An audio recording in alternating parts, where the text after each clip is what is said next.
강남구에 사는 이 씨, 부인이 새벽 4시 반에 화장실을 가려고 일어났을 때였습니다.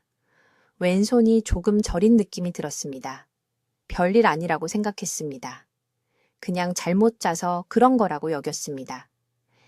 6시가 되자 왼쪽 몸 전체를 움직일 수 없었습니다. 7시에 딸이 화장실 바닥에 쓰러진 어머니를 발견했을 때는 이미 뇌를 살릴 수 있는 골든타임이 지나 있었습니다.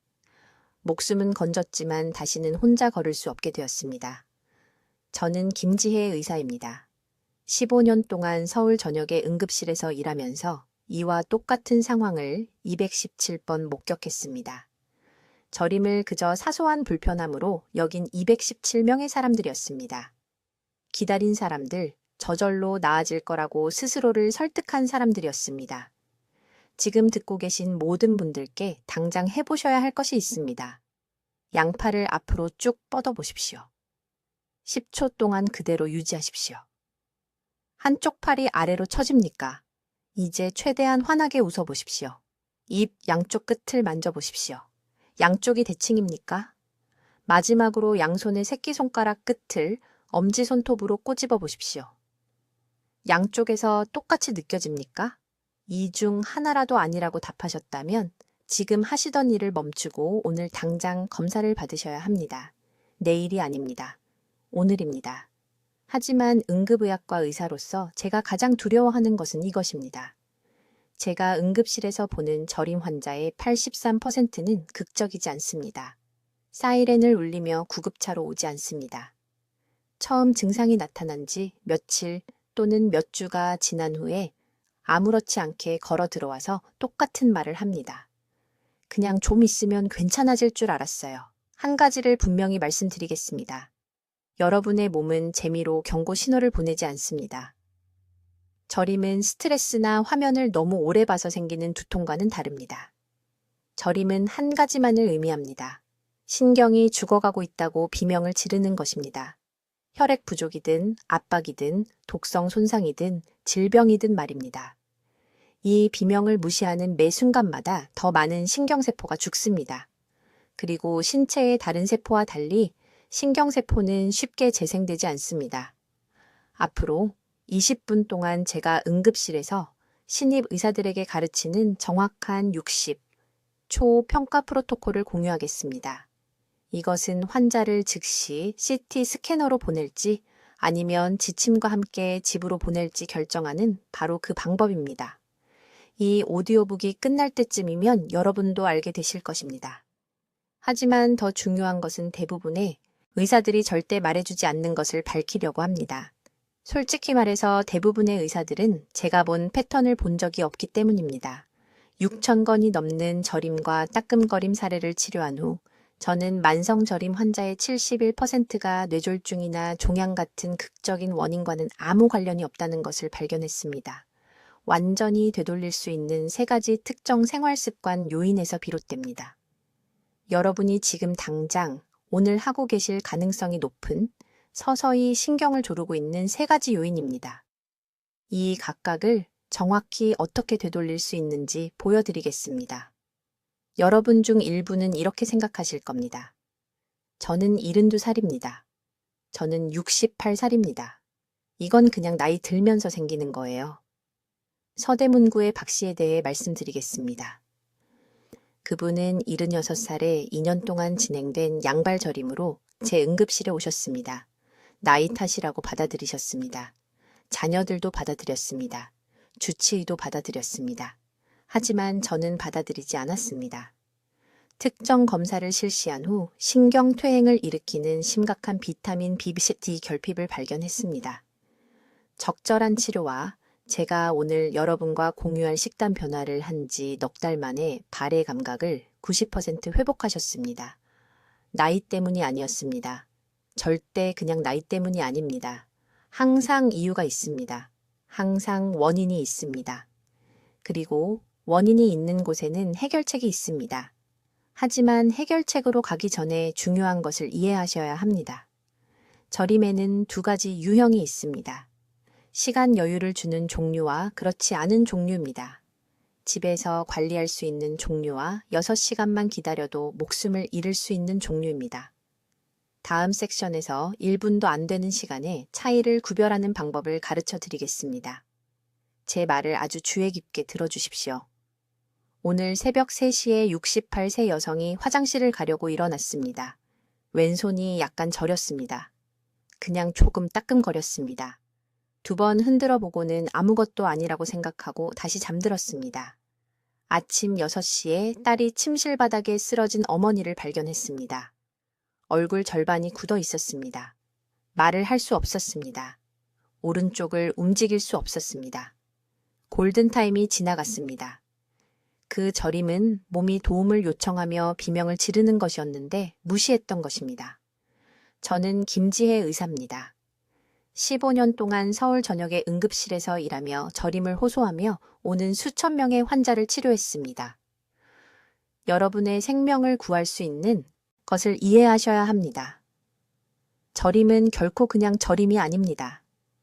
신경세포가 죽어가는 것입니다. 혈관이 막히는 것입니다. 재앙이 닥치기 전에 몸이 보내는 긴급 신호입니다. 지금 당장 해보십시오. 들고 있는 것을 내려놓으십시오. 엄지손가락으로 손가락 끝을 만져보십시오. 5손가락 모두 하나씩 차례로 만져보십시오. 양손에서 같은 감각이 느껴집니까? 이제 발을 바닥에 평평하게 대보십시오. 양발 모두 바닥이 똑같이 느껴집니까? 1초라도 망설이셨다면, 좌우에 조금이라도 차이가 있다면 위험구역에 계신 겁니다. 농담이 아닙니다. 이것은 제가 응급실에서 누군가가 뇌졸중을 겪고 있는지 판단하기 위해 시행하는 바로 그 검사입니다. 한국에서는 매일 400명이 넘는 사람들이 뇌졸중 환자들입니다. 그들 중 83%가 며칠 또는 몇 주 전에 가벼운 저림 증상을 경험했다고 보고했습니다. 그들은 그것을 무시했습니다. 저절로 사라질 거라고 생각했습니다. 그냥 잠을 잘못 잤다고 스스로에게 말했습니다. 그리고 이제 그들 중 많은 사람들이 스스로 식사를 할 수 없습니다. 혼자 화장실에 갈 수 없습니다. 그들은 자녀들에게 가장 두려워했던 바로 그 짐이 되어버렸습니다. 하지만 여기 의료 시스템이 당신에게 말해주지 않는 것이 있습니다. 제가 응급실에서 같은 패턴이 수천 번 반복되는 것을 본 후 발견한 것입니다. 저림은 무작위가 아닙니다. 패턴을 따릅니다. 그리고 처음 60초 안에 그 패턴을 읽는 방법을 알면 단순한 혈액순환 문제와 생명을 위협하는 응급 상황을 구별할 수 있습니다. 박 씨라는 강남에 사시는 72세 남성에 대해 말씀드리겠습니다. 그는 수요일 오후에 삼성의료원 응급실로 오셨습니다. 부인이 그를 끌고 왔습니다. 3주 동안 그는 매일 아침 오른손에 저림을 경험했습니다. 약 20분간 지속되다가 사라졌습니다. 그는 계속 무시했습니다. 그냥 혈액순환이 안 좋은 거라고 생각했습니다. 그냥 나이 때문이라고요. 제가 그를 진찰했을 때 한 가지 구체적인 질문을 했습니다. 저림이 손가락 끝에서 시작해서 팔로 올라가나요? 아니면 손 전체에 한꺼번에 나타나나요?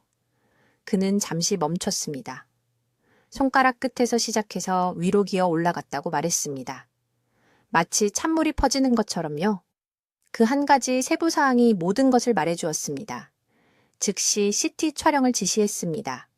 경동맥의 70% 막힘을 발견했습니다. 뇌에 혈액을 공급하는 주요 혈관이 거의 막힌 것이었습니다. 그는 며칠, 어쩌면 몇 시간 후에 대규모 뇌졸중이 올 수 있는 상황이었습니다. 그날 밤 응급수술을 했습니다. 오늘날 박 씨는 정상적으로 걷고 명확하게 말하며 손주들과 놉니다. 그와 새벽 3시에 깨어난 여성의 차이는 무엇일까요? 무엇을 찾아야 하는지 아는 60초였습니다. 그것이 제가 오늘 여러분께 가르쳐 드릴 내용입니다. 복잡한 의학 이론이 아닙니다.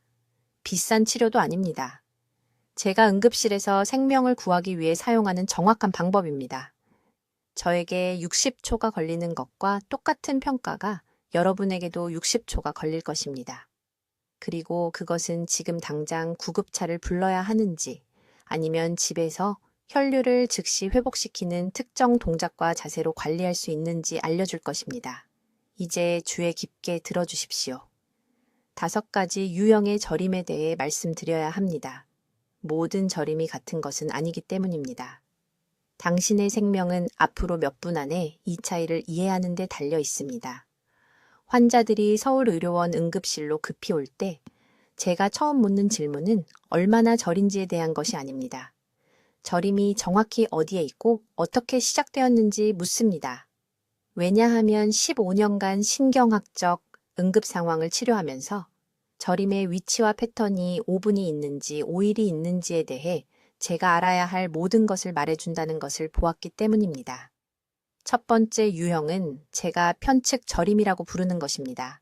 한쪽 저림입니다. 이것은 왼팔이 갑자기 다른 사람의 것처럼 느껴지거나 걸을 때 오른쪽 다리가 끌리기 시작할 때입니다. 이것이 가장 위험한 유형입니다. 저림이 신체의 한쪽 전체에만 영향을 미칠 때 실시간으로 뇌졸중이 일어나고 있는 것을 보고 있는 것입니다.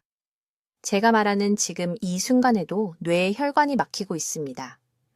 영구적인 뇌 손상이 시작되기 전에 치료를 받을 수 있는 시간은 정확히 3시간입니다. 우리는 이것을 골든타임이라고 부릅니다. 내일이 아닙니다. 식사를 마친 후도 아닙니다. 즉실한 지금 이 순간 응급 서비스에 전화하라는 의미입니다. 강남구에 사는 68세 박 씨라는 환자가 있었습니다. 그는 아침 5시에 일어났는데 왼손이 저렸습니다. 잠을 잘못 잤다고 생각했습니다. 매우 흔한 실수입니다. 그는 아침을 만들었습니다. 아침 뉴스를 봤습니다. 2시간 후 부인이 그를 발견했을 때 얼굴 왼쪽 전체가 처지고 말을 할 수 없었습니다. 그는 살아남았지만 이제 혼자서 셔츠 단추를 잠글 수 없습니다. 딸이 그를 전담 돌보기 위해 직장을 그만뒀습니다. 모두 그가 편측 저림을 응급 상황으로 인식하지 못했기 때문입니다. 2번째 유형은 장갑과 양말, 저림입니다. 보이지 않는 장갑과 양말을 신고 있다고 상상해 보십시오. 저림이 손가락 끝과 발가락에서 시작해서 몇 달 또는 몇 년에 걸쳐 천천히 위로 기어 올라갑니다. 이것은 당뇨병성 신경 손상의 특징적인 패턴입니다. 혈당이 너무 오랫동안 너무 높았고 이제 신체에서 가장 먼 지점부터 시작하여 가장 작은 신경을 파괴하고 있습니다. 이 유형은 오늘 당장 목숨을 앗아가지는 않지만 무시하면 발을 잃게 됩니다. 환자들이 이 초기 경고에 주의를 기울였다면 예방할 수 있었을 4~3건의 절단을 제가 직접 목격했습니다. 3번째 유형은 전기 통증을 동반한 쏘는 듯한 저림입니다. 이것은 팔이나 다리를 따라 번개처럼 이동합니다. 목에서 시작해서 새끼손가락까지 쏘는 것을 느낄 수 있습니다. 또는 허리에서 시작해서 허벅지 뒤쪽으로 내려갑니다. 이것은 신경근 압박입니다. 척추의 디스크가 신경을 누르고 있습니다. 마치 무거운 장화가 정원 호스를 밟고 있는 것처럼요. 물이 흐를 수 없습니다. 신호가 전달될 수 없습니다. 이것은 일주일 이내에 영상검사가 필요하지만 오늘 밤 응급치료는 아니지만 몇 달 동안 무시할 일은 확실히 아닙니다. 4번째 유형은 자세성 저림입니다. 팔꿈치를 너무 오래 구부리고 있으면 손이 저립니다. 다리를 꼬고 있으면 발이 저립니다. 이것은 자세를 바꾸면 몇 분 안에 사라집니다. 이것은 일시적인 신경 압박으로 가장 위험하지 않은 유형입니다. 하지만 여기서 반드시 이해해야 할 것이 있습니다. 자세성 저림이 더 자주 발생하거나 해결되는데 5분 이상 걸리기 시작하면 신경이 더 취약해지고 있는 것입니다. 이것은 영구적인 손상이 다가오고 있다고 알려주는 조기 경보 시스템입니다. 5번째 유형은 조용한 살인자입니다. 불규칙하게 왔다 갔다 하는 부분적 저림 증상입니다. 오늘은 볼이 저리고 내일은 괜찮다가 어깨가 저립니다. 이런 예측 불가능한 패턴은 종종 신경외피를 공격하는 자가면역 질환이나 비타민 결핍을 나타냅니다.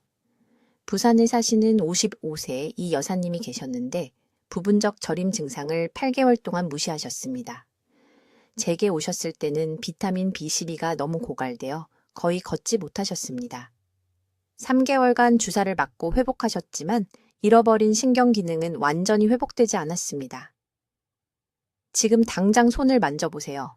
발을 만져보세요. 정상적으로 느껴지시나요? 내일은 그 질문을 하기엔 너무 늦을 수도 있으니까요. 이제 몇 분, 몇 시간, 며칠 안에 조치를 취해야 하는지를 결정하는 3가지 저림 유형을 설명하겠습니다. 이것은 서울대학교 병원 응급실에서 수많은 생명을 구한 지식이며 여러분이 완전히 이해하셔야 합니다. 첫 번째 유형은 제가 상행성 저림이라고 부르는 것입니다. 발가락이나 손가락 끝에서 저림이 시작되어 천천히 몸의 중심을 향해 올라가는 증상입니다. 주의 깊게 들으세요. 발에서 저림이 시작되어 몇 시간 안에 종아리를 지나 무릎을 향해 올라가기 시작한다면 실시간으로 신경 손상이 퍼지고 있는 것입니다. 강남구에 사시는 68세 박 씨가 계셨는데 이 패턴을 3일 동안 무시하셨습니다. 오래 앉아 있어서 생긴 혈액순환 장애라고 생각하셨습니다. 마침내 제 응급실에 오셨을 때는 저림이 허리까지 올라와 있었습니다. 진행된 당뇨병이 조용히 말초 신경을 파괴하고 있었습니다. 즉시 입원이 필요했습니다. 골든타임이 거의 지나가고 있었습니다. 몇 시간에 걸쳐 계속 위로 올라가는 상행성 저림을 경험하신다면 즉시 병원에 가셔야 합니다. 아침까지 기다리지 마세요. 식사를 마치지 마세요. 이 패턴은 진행성 신경 파괴를 나타냅니다. 두 번째 유형은 반구성 저림이며 이것이 제가 가장 두려워하는 증상입니다. 반구성이란 몸의 한쪽 전체를 의미합니다. 오른팔과 오른다리가 함께 저리는 것입니다. 얼굴 왼쪽과 왼손이 동시에 감각을 잃는 것입니다. 지금 듣고 계신 모든 분들, 이것을 명확히 이해하세요. 저림이 몸의 중심선을 기준으로 나타날 때, 오른쪽만 또는 왼쪽만 영향을 받을 때, 뇌 졸중이 진행되고 있을 가능성이 있습니다. 뇌의 한쪽 방구로 가는 혈액 공급이 막히고 있는 것입니다. 이것을 아무리 강조해도 지나치지 않습니다. 몇 시간이 아니라 몇 분밖에 없습니다. 지난 겨울 서대문에 사시는 71세 이 여사님이 새벽에 왼손이 이상하다고 느끼며 깨어나셨습니다. 잘못 자서 그런 줄 아셨습니다. 30분 후 왼쪽 전체가 저렸습니다. 따님이 즉시 응급서비스에 전화했습니다. 3시간의 골든타임 안에 혈전 용해제를 투여했습니다. 완전히 회복하셨습니다. 하지만 기다린 환자들, 나아질 거라고 희망한 환자들, 먼저 따뜻한 목욕을 한 환자들, 아침 식사를 마친 환자들을 수십 명 봤습니다. 그들은 이제 영구적으로 마비되었습니다. 스스로 식사할 수 없습니다. 화장실도 혼자 갈 수 없습니다. 그들이 두려워하던 짐이 되어 살고 있습니다. 몸의 한쪽 전체가 저리면 5분 안에 응급서비스에 전화하세요. 10분이 아니라 5분입니다. 세 번째 유형은 위험 신호 증상을 동반한 국소 저림입니다. 국소란 오른손만 또는 입술만 같은 특정 부위에 국한된 것을 의미합니다. 보통 어색한 자세로 자거나 오래 앉아서 생긴 국소 저림은 움직여서 혈액순환을 회복하면 20분 안에 사라집니다. 하지만 저림과 함께 나타나는 증상에 주의하세요. 팔 저림과 함께 가슴 압박감이 있다면 심장 응급 상황입니다. 얼굴 저림과 함께 평생 가장 심한 두통이 있다면 뇌 동맥류일 수 있습니다. 다리 저림과 함께 방광 조절 능력을 잃는다면 척수 압박입니다. 이런 조합은 단순한 저림을 즉각적인 응급 상황으로 바꿉니다. 인천에 사시는 73세 초혜 씨에 대해 말씀드리겠습니다. 오른손 손가락 3개에 저림이 생겼습니다. 단지 3손가락이었습니다. 다른 증상은 없었습니다. 부인께서 고집하셔서 제 응급실에 오셨습니다. 현명한 분이셨습니다. 팔꿈치에서 신경이 심하게 압박되어 몇 주 안에 영구적인 손약화가 올 수 있었습니다. 단순한 저림이었지만 어떤 손가락이 영향을 받았는지의 특정 패턴이 문제가 어디에 있는지 정확히 알려주었습니다. 자신의 몸에 대한 탐정이 되어야 합니다. 저림이 어디서 시작되나요? 얼마나 빨리 퍼지나요? 다른 어떤 증상이 함께 나타나나요? 이 질문들이 의학적 호기심인지 생명을 위협하는 응급 상황인지를 결정합니다. 이제 제 응급실에서 수많은 생명을 구한 3가지 움직임 검사를 보여드리겠습니다. 이것들은 저림을 호소하며 응급실 문을 통과하는 모든 환자에게 제가 수행하는 정확히 동일한 평가입니다. 지금 계신 곳에서 바로 해보시기 바랍니다. 첫째, 손가락 협응 검사입니다. 양손을 앞으로 내밀고 손바닥을 아래로 향하게 하세요. 이제 엄지손가락을 각 손가락 끝에 닿게 하세요. 하나씩. 최대한 빠르게 검지, 중지, 약지, 새끼손가락. 양손으로 동시에 하세요. 주에 깊게 보세요. 한쪽 손이 더 느린가요? 한쪽이 서툴게 느껴지나요? 손가락이 뇌의 명령에 반응하지 않는 것처럼요? 이것은 매우 중요합니다. 신경 경로가 압박되거나 혈류가 제한될 때 섬세한 운동 협응이 먼저 사라집니다. 대부분의 사람들은 여전히 손을 움직일 수 있기 때문에 이것을 무시합니다. 하지만 이 서툼을 무시한 환자들이 3일 후 스스로 옷을 입을 수 없게 되어 제 병원에 도착한 것을 봤습니다. 2번째 검사입니다. 지금 일어나세요. 네, 진심입니다. 안전을 위해 벽이나 의자 옆에 서세요. 눈을 감고 한 다리로 10초간 서세요. 단지 10초입니다. 다리를 바꾸세요. 할 수 있었나요?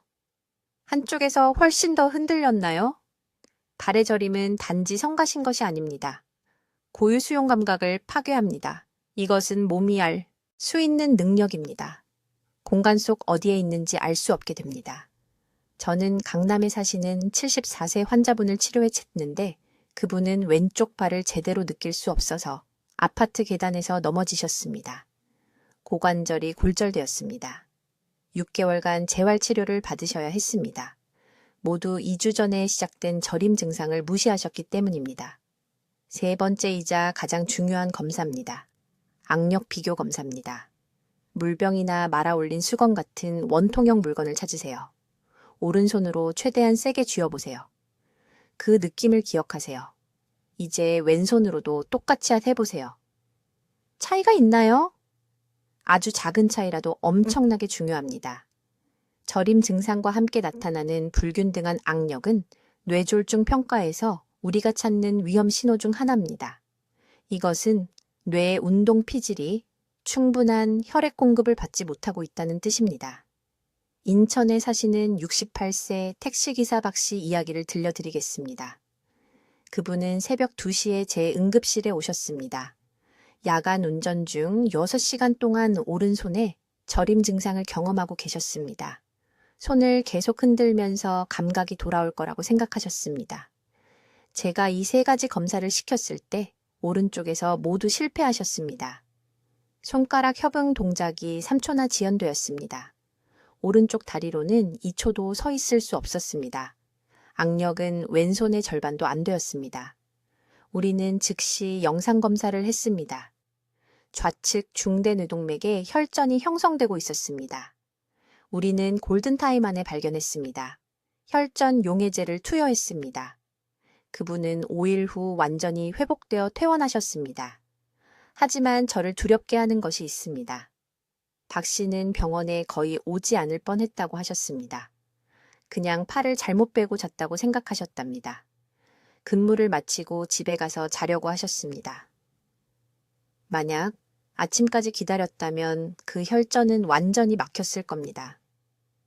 오른쪽 전체가 마비되어 깨어났을 것이고 말도 못하고 식사도 혼자 못했을 겁니다. 부인께서 침대에서 그를 발견했을 것이고 그의 인생은 영원히 바뀌었을 겁니다. 이 3가지 검사는 총 60초밖에 걸리지 않습니다. 즉시 응급 서비스에 전화해야 하는지 아니면 제가 다음에 가르쳐 드릴 혈액순환 회복 기법을 진행해도 되는지 알 수 있는 60초입니다.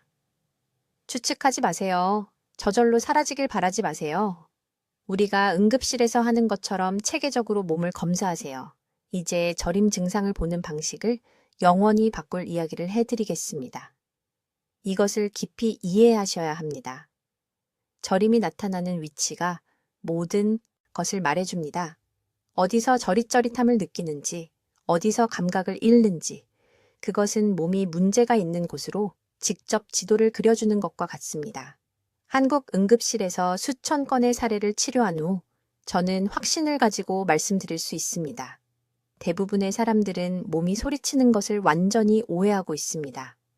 잘 들으세요. 새끼손가락과 약지부터 시작해서 손끝에 저림이 나타나면 이것은 척골신경이 도움을 요청하는 것입니다. 이 신경은 팔꿈치의 작은 터널을 통과합니다. 지금 팔꿈치 안쪽을 만져보세요. 작은 홈이 느껴지나요? 그곳이 신경이 조여지고 있는 곳입니다. 서울의 많은 환자분들이 팔꿈치를 구부린 채 몇 시간씩 텔레비전을 보며 앉아 계십니다. 일어나 보니 손 절반의 감각이 없습니다. 이것은 혈액순환 문제가 아닙니다. 이것은 몇 달간 무시하면 영구적인 신경 손상이 되는 기계적 압박입니다. 하지만 저를 가장 두렵게 하는 것이 있습니다. 엄지손가락, 검지손가락, 중지손가락에 저림이 나타나면 특히 밤에 이것은 손목 터널 증후군입니다. 정중신경이 손목 안에서 질식하고 있는 것입니다. 저는 강남에 사시는 68세 박 씨라는 여성분을 치료했는데 이 저림 증상을 2년간 무시하셨습니다. 마침내 제 응급실에 오셨을 때 엄지손가락 밑부분의 근육이 완전히 위축되어 있었습니다. 더 이상 병뚜껑을 열 수 없었습니다. 옷의 단추도 스스로 채울 수 없었습니다.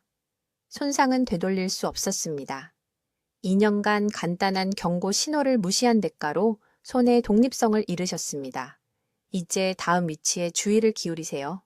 왜냐하면 제 응급실에서 매주 생명을 구하고 있기 때문입니다. 몸의 한쪽 전체에 갑자기 저림이 나타나면 왼팔과 왼다리가 함께 또는 얼굴 한쪽만 저리다면 뇌를 구할 시간이 단 몇 분밖에 없습니다. 이것은 신경 압박이 아닙니다. 이것은 뇌졸중입니다. 뇌세포가 지금 죽어가고 있습니다. 매초 10,000개씩 죽어갑니다. 저는 30분 늦게 도착한 환자들을 봤습니다. 그들을 완전히 구할 수 있었던 치료, 혈전을 녹이고 모든 것을 회복시킬 수 있었던 그 치료는 엄격한 시간 제한이 있습니다. 골든타임은 개념이 아닙니다. 병원에서 걸어 나가는 것과 휠체어를 타고 나가는 것의 차이입니다. 제가 모든 환자에게 가르치는 중요한 검사가 있습니다. 두 팔을 앞으로 똑바로 들고 눈을 감고 10초간 유지하세요. 한쪽 팔이 느끼지 못한 채 아래로 떨어진다면, 웃을 때 얼굴 한쪽이 처진다면, 말이 어눌해진다면 즉시 응급서비스에 전화하세요. 5분 후가 아닙니다. 쉬고 나서가 아닙니다. 지금 당장입니다. 하지만 대부분의 의사들이 너무 늦을 때까지 놓치는 다른 위치 패턴에 대해 말씀드리겠습니다. 양쪽 발에서 저림이 시작돼요. 양말처럼 다리를 타고 올라오면 양쪽이 대칭적으로 몇 달에 걸쳐 천천히 위로 올라온다면 이것은 전신 신경 손상입니다. 이것은 조절되지 않는 당뇨병, 비타민 결핍 또는 독성 노출에 대해 몸이 말하는 것입니다.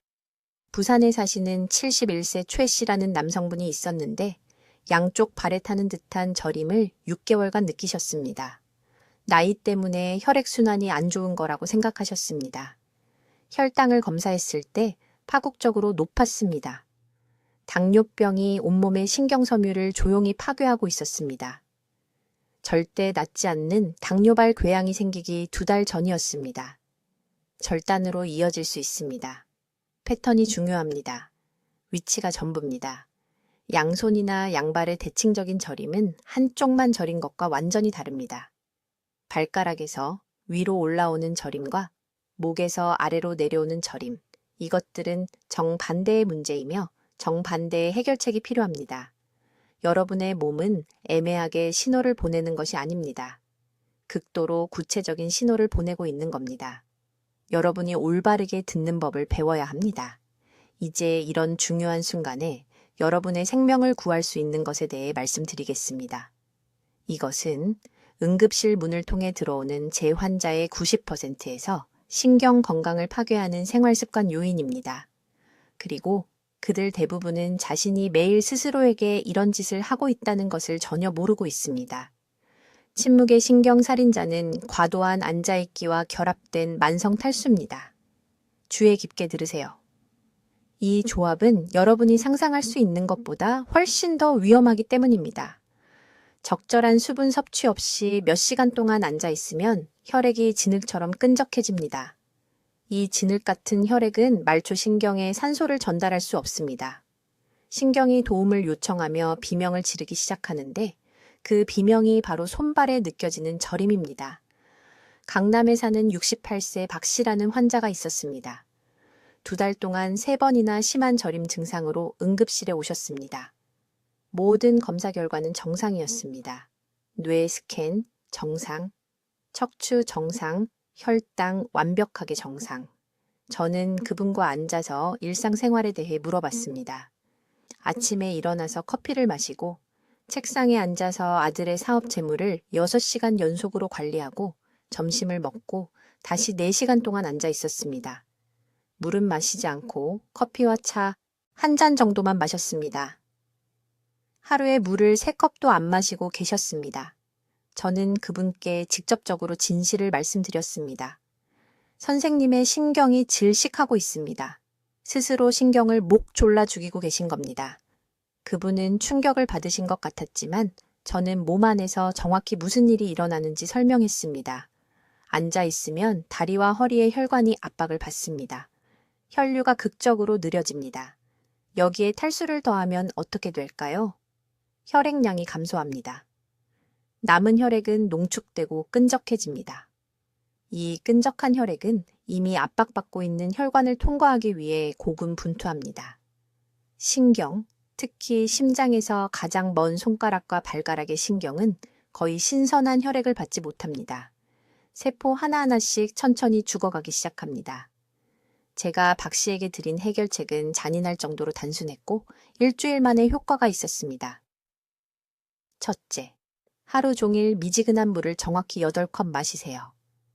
찬물이 아니라 청아 같은 미지근한 물입니다.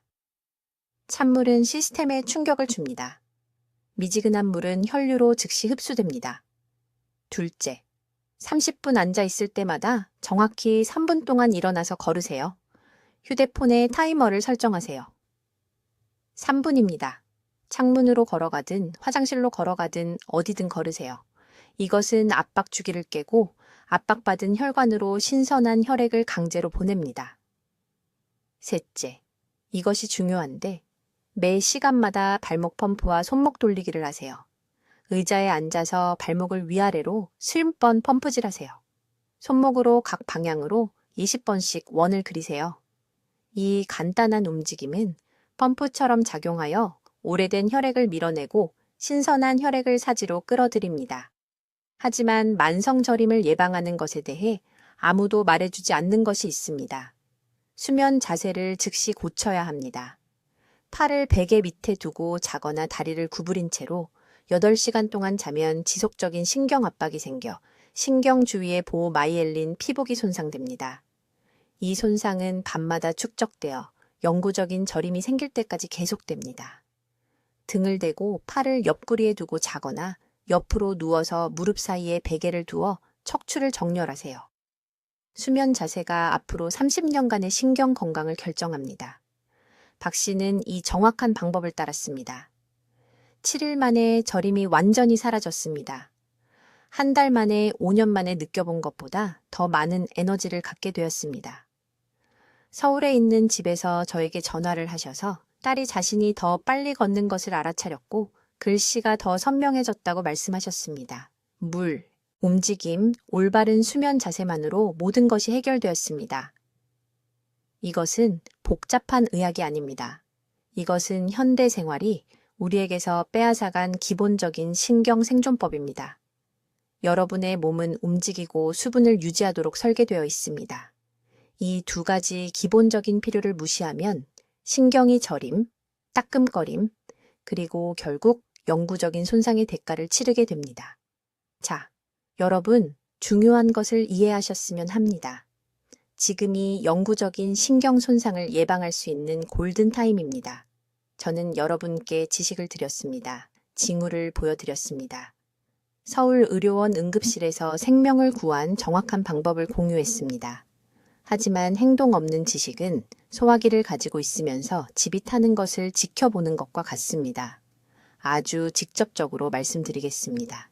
내일 아침 일어나시면 세 가지를 즉시 하셨으면 합니다. 휴대폰을 확인하기 전에, 커피를 만들기 전에, 다른 어떤 것을 하기 전에 말입니다. 첫째, 10손가락과 10발가락을 모두 흔드세요. 양쪽의 감각이 동일한지 확인하세요. 15초면 됩니다. 둘째, 천천히 일어나서 다리나 발의 따끔거림에 주의를 기울이세요. 2분 이상 지속되면 정확한 시간과 함께 적어두세요. 셋째, 양손의 엄지와 검지 사이의 물갈퀴 부분을 세게 누르세요. 감각이 동일해야 합니다. 한쪽이 다르게 느껴지면 이것은 여러분의 몸이 주의를 요구하며 비명을 지르는 것입니다. 이 세 가지 간단한 확인은 대부분의 사람들이 평생 배우는 것보다 더 많은 신경 건강 정보를 줄 것입니다. 그리고 그 정보로 무엇을 해야 하는지 말씀드리겠습니다. 모든 것이 정상적이고 동일하게 느껴지면 축하하고 제가 가르쳐드린 예방 전략을 계속하세요. 신경 활주 운동, 순환 자세, 영양 지원 말입니다. 하지만 좌우 간의 차이가 느껴지거나 몇 분 이상 지속되는 저림이 있거나 약함이나 이상한 감각이 있으면 골든타임 내에 행동해야 합니다. 제 마음을 아프게 하는 이야기를 나누고자 합니다. 매달 응급실에서 너무 오래 기다린 환자분들을 만납니다. 저림을 느꼈습니다. 따끔거림을 알아챘습니다. 하지만 저절로 나아질 거라고 스스로에게 말했습니다. 자녀들에게 폐를 끼치고 싶지 않았습니다. 약하거나 불평하는 것처럼 보이고 싶지 않았습니다. 그리고 마침내 병원에 오셨을 때는 때때로 이미 손상이 영구적이 되어버린 경우도 있었습니다. 강남에 사시는 68, 새 최 여사님께서 왼손에 저림을 사흘 동안 느끼셨습니다. 그분은 이를 말씀하지 않으셨습니다. 딸이 마침내 모시고 왔을 때 목에 신경이 눌려 근육이 위축된 것을 발견했습니다. 첫날 오셨다면 완전히 회복 가능했을 것입니다. 자존심이나 부끄러움 때문에 건강을 잃지 마십시오. 가족들은 여러분의 장례식에 참석하거나 스스로 식사도 못하시는 여러분을 돌보는 것보다 모든 오보를 듣는 편이 낫습니다. 이것은 과장된 표현이 아닙니다. 제가 매주 응급실에서 보는 현실입니다. 그래서 마지막 지침을 드립니다. 제가 가르쳐드린 응급 증상들을 출력하거나 적어두십시오. 한쪽 몸의 갑작스러운 저림, 가슴 통증을 동반한 저림, 말하거나 보는데 어려움이 있는 저림, 심한 두통을 동반한 저림, 빠르게 퍼지는 저림. 이 목록을 냉장고에 붙이십시오. 지갑에 넣으십시오. 집안의 모든 사람과 공유하십시오. 자녀와 배우자가 자신의 전화번호만큼이나 이 징후들을 잘 알도록 하십시오. 그리고 만성 저림이 있으신 분들, 몇 달이나 몇 년 동안 따끔거림과 이상한 감각과 함께 살아오신 분들, 희망을 잃지 마십시오. 오늘 제가 드린 신경합 회복 방법을 시작하십시오. 운동, 자세, 영양 지원, 60일 동안 꾸준히 실천하십시오. 달력에 표시하십시오. 많은 환자분들이 단 3주에서 4주 만에 상당한 개선을 보고합니다. 댓글에 오늘부터 제 신경을 보호하겠습니다. 라고 적어주십시오. 이것은 단순한 댓글이 아닙니다. 자신과 사랑하는 사람들에게 하는 약속입니다. 그리고 아는 50세 이상의 모든 분들과 이 영상을 공유해 주십시오. 누군가를 뇌졸중으로부터 구할 수 있습니다. 누군가가 걷는 능력을 잃는 것을 예방할 수 있습니다. 이것은 과장이 아닙니다. 이것이 이 정보의 힘입니다. 저는 김지혜 의사입니다. 경계를 늦추지 마십시오. 건강하십시오. 여러분의 몸이 말하고 있습니다. 주의 깊게 들으십시오. 댓글로 알려주십시오. 김 박사의 신경 건강 운동 중 어떤 것을 오늘부터 시작하실 건가요? 또는 이제 다르게 이해하게 된 저림을 경험하신 적이 있으신가요? 여러분의 경험을 듣고 싶습니다. 이 생명을 구하는 정보를 널리 알리는 데 도움을 주시려면 구독해 주시고 이러한 경고 신호를 알아야 할 친구와 가족들과 이 영상을 공유해 주십시오. 듣기만 해도 현명해지는 우리 채널을 시청해 주셔서 감사합니다.